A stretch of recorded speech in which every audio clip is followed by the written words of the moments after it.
a statement in Isaiah basically saying the world is falling apart.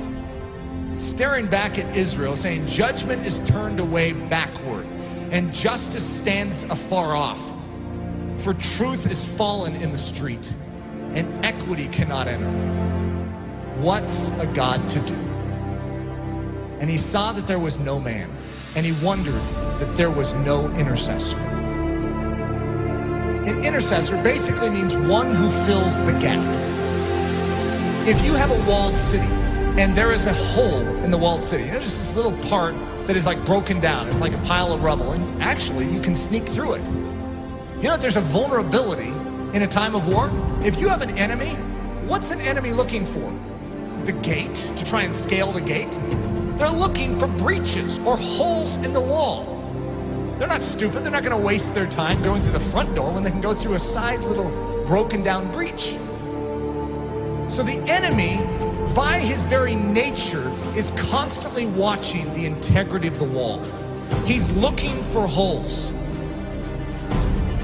We have massive holes in our life that give the enemy access to do with our life what he sees fit to do. We can say, that's horrible, I'm a Christian. Yeah, you're a Christian with breaches. You are not supposed to be a Christian with breaches. One of the key definitions of Christianity could be a man or a woman whose walls are repaired, who is made strong. Why? So that they are useful to God and they're not just constantly inwardly fighting demons. They can be outward focused. God says to Israel, I will bless you so that you can become a blessing to the nations. God's pattern is to make you strong so that you're useful. There is a hedge that is supposed to be built up around your life, and it very likely isn't. You need a strong man. You need someone who can step in and fight off that enemy to make you strong so that you can start focusing outward instead of on your own issues. Most of us as Christians, the church is so weak because we have literally less than 1% of our time that is able to focus outward because we are so caught up in our issues and our difficulties. Even the healthiest among us, we have issues. We have difficulties, whether it's relational, whether it's financial, whether it's health, we have issues. And there's a dying world out there. You know that estimated 150,000 people died and went to hell today? Let's think about this. What did we all do about it? Did we take a step forward in beginning to do something about it? Or are we just stemming the tide from our life falling apart even more than it is? We are living on the defensive instead of the offensive. What we need is the same thing God was looking for back then. The walls are broken down. The city is in disrepair. Israel is without a defender. Where's the intercessor? You know who Jesus Christ was? In a nutshell, he's the intercessor.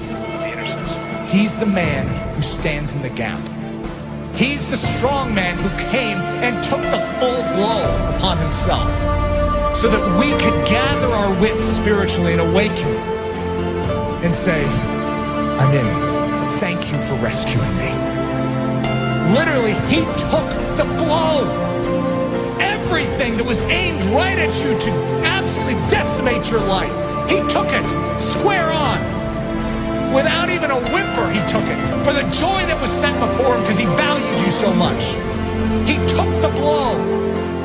See, one of the things that happens with the life of Jesus, we have a tendency to make him a mousy character.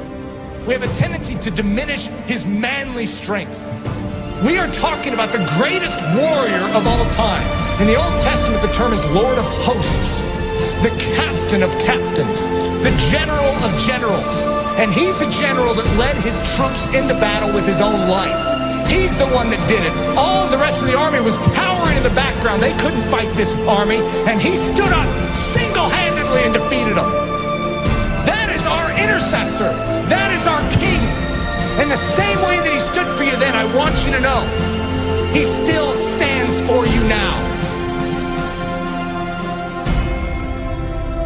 When you behold the cross, and you behold the resurrected Christ, and when you behold the ascended Christ who sits at the right hand of the Father, you no longer will just remain where you are.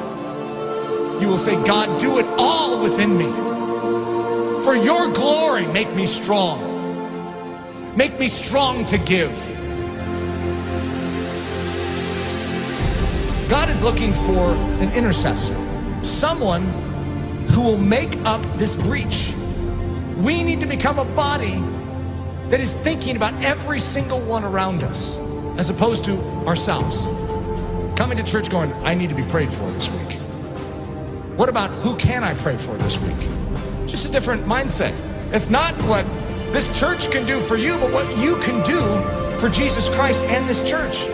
Think of that attitude shift, saying, God, you made this life and you have called me for more than just to save me. You have rescued me so that I could become a rescuer. Who needs rescued? Who needs help? Who needs me to stand in the gap and take the hit? That's the attitude. It's not your skin and how you can save it. It's how you can spend it for His glory. His glory. For His glory.